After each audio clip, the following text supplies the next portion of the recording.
আমার ঘরে তেমন একটা কাজ ছিল না বলে ভাবলাম ফুলগুলোকে একটু পরিষ্কার করে নিই। আর ঘরে চলে আসবে বলে দেখো চুলগুলো কিন্তু ফুলের মধ্যে পুরোটাই আটকে গেছিলো। তো যাই হোক, এগুলো আমি জল ওয়াশ করতে পারবো না বলে কলিং দিয়ে সুন্দর করে মুছে নিয়েছিলাম।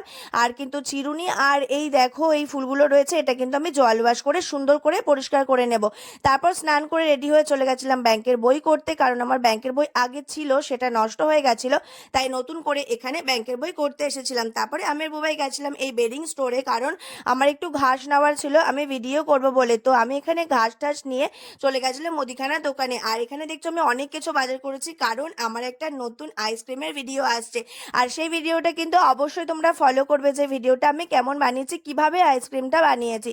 তো যাই হোক, দুপুরবেলা খাওয়া দাওয়া করে একটুখানি শুয়ে বিকেলবেলা গেছিলাম ছাদে একটুখানি ভিডিও বানাবো বলে।